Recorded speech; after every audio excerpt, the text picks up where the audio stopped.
Good morning, fam. Today is Wednesday. It's about 10:30 in the morning. It's Wednesday, May 26th, 2021. And I just got home from Jamaica. From Cancun. Oh yeah, had a nice, lovely vacation. So now I'm back home again. Like John Denver says, hey, it's good to be back home again. You know it is.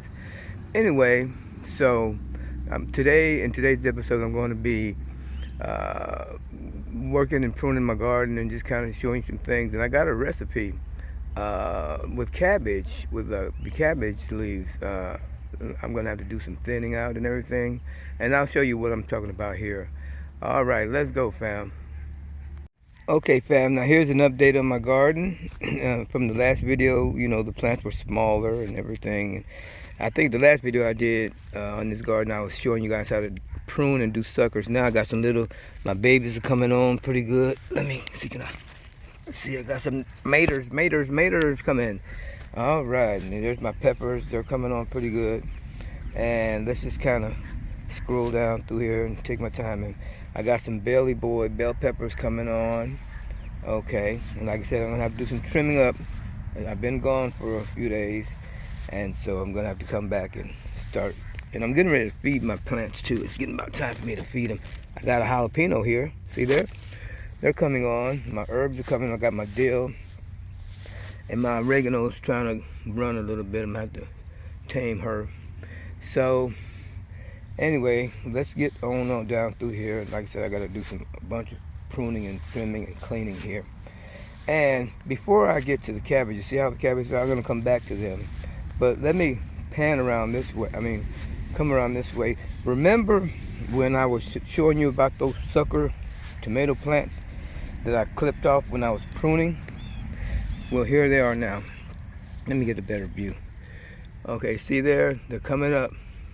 Now these are the ones that I put in those little solo cups that were suckers.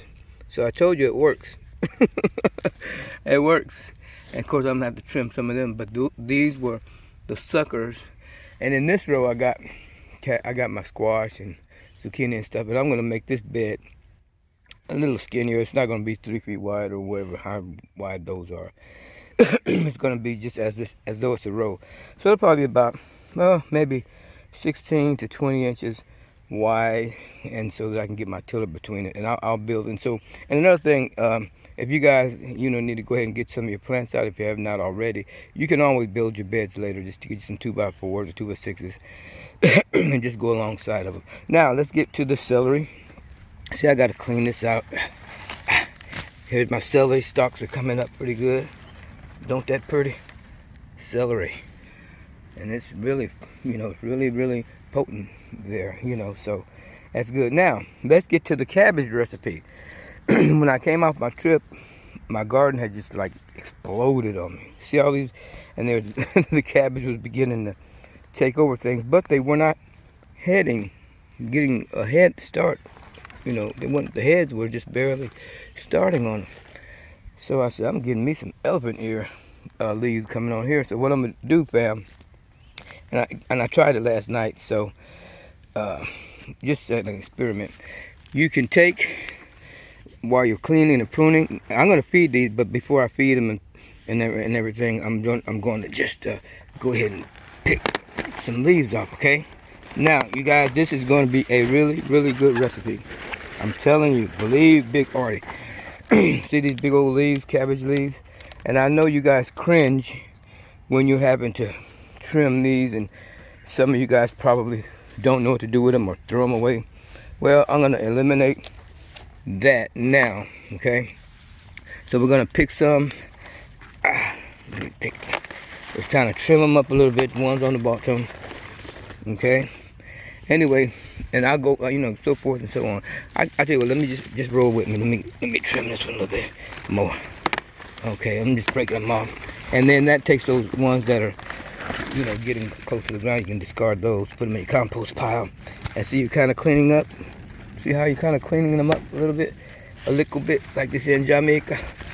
Okay, now This is, I don't want to hold you guys long. See, now I'm getting to where I can see my camera works. Excuse my camera work. See my celery pretty good, and I'll have it all cleaned up after a while.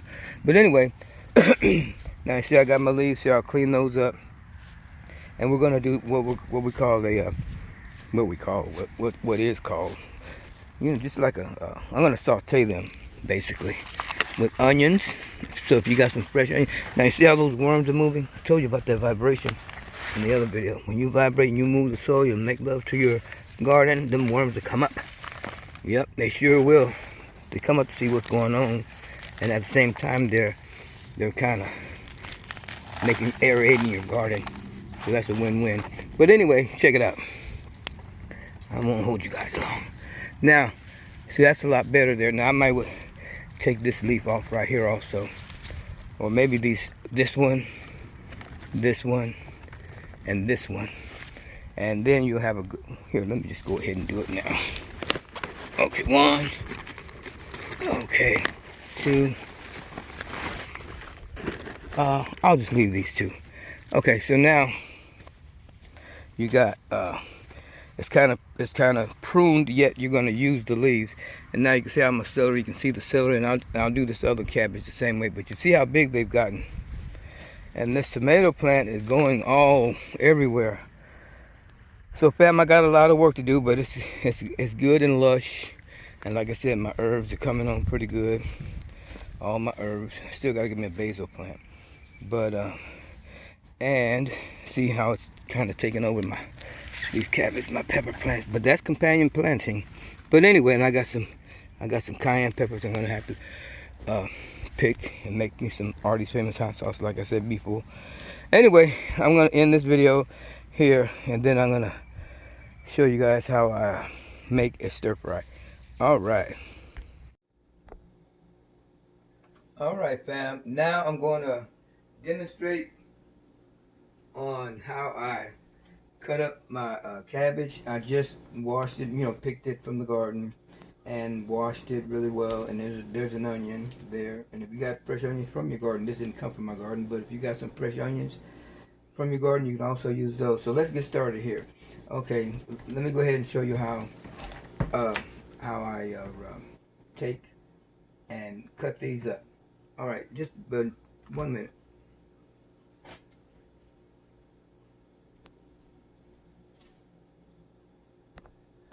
All right, and just to put in perspective on how large these leaves have gotten, check it out. This one here this is about 16 inches across, and it's about 16 inches tall. Y'all see that? And 16 inches across. Okay, now what I'm gonna do is, and you would think that they're tough, but they're not tough. They're tender. Get your good knife. I got my little fillet knife there, but you could use your good knife. I just come along in here. See how easy that cuts? See how easy that cuts? See? All right. Take that off there. Take the other side off here. Okay. All right. Take that stem and whatever. I just put it over there. Now, I'm going to just do this one half here. You can take and you can cut it any way you like. You know, you cut this way. See how easy it cuts? Slice. You know, it doesn't matter. Or you can cut it this way. Whatever. Make sure you got the stem out of there. Okay. Now, take that off. Cut it up. Okay. Such and such and such. Just like that. And this makes, I did this last night, fam, and it made for a delicious sort of a stir-fry saute, sort of. Okay. Then you can take it like this here. Okay. Short demonstration here. Cut it up. You know, cut it up. Cut it up. Cut it up. These are 1 or 2 inch pieces. That way it can cook, you know, because you want it to, it's still a green, you know, part of the green family, brassicas or whatever. And so you have to cook it. Some people like to not cook them so much, but I like mine to be tender. All right, now I'm gonna put this right here, and then I'm gonna cut this onion. Okay. cut this, peel it. Wait a minute. Be careful and don't cut yourself. And you can put in the stir fry, you can put bell pepper, garlic. And what I did last night, I put a little bit of the bacon. I cut up me some bacon to saute it in, but I got this extra virgin olive oil for people who don't like to use oil or lard or grease or whatever. So you can use that. Just put that in your wok. Okay. Now I'm gonna just do this one. Y'all just chop this up. This is just short demonstration. Cut the onion up. Okay, now you know. And then here's the way I take it. I bring the old wok over here. Time to wok and roll. See my wok? Okay, take a little virgin oil, put it in. Now sometimes if you want to put butter, it just depends on your diet. But you can put virgin olive oil in it, or butter, or whatever, or bacon fat, or whatever. But just for the purpose of this, we're gonna just do virgin olive oil. Sprinkle that in there. Put your little seasoning in there, salt, pepper, whatever. If you do salt and pepper, and just put them in there. Look, take a good look. Okay, and put it on your stove top and everything, and just kind of. Obviously I'm not on the stove. And then you put your garlic in there, okay? Your garlic and your bell pepper or whatever in there. And what I like to do, what I did last night, like I said, I put bacon pieces in it, and just kind of stir it. And if you want to put a little wine in it too, red wine to cook with, but you just go ahead and basically stir fry it here. And then when it gets tender, getting really tender, if you wanted to add some shrimp or something in it, or chicken or whatever, but the main ingredient is just the cabbage green. The onion's not the main ingredient. It's not an onion stir fry, it's a cabbage stir fry. So, but then you can, like I said, put your bell peppers and stuff like that in there, and your favorite seasonings if you want a taste of the Orient or whatever, but virgin olive oil. All right, but that's just basically how I did it. Just let it cook, and you can. Some people like the texture a little coarser than others. I like mine really, really tender, so you can just fix it to taste. So anyway, that's my quick demonstration of how I stir fry cabbage. And like I said, these cabbages are very good, so you do not have to throw them away. And they make a good side dish if you're blackening some fish or chicken or just whatever. Or just stir fry. I would imagine you can also put beef in here if you want to, if you eat meat. And just that's just something that you can serve as a side dish, and it is very, very good. All right.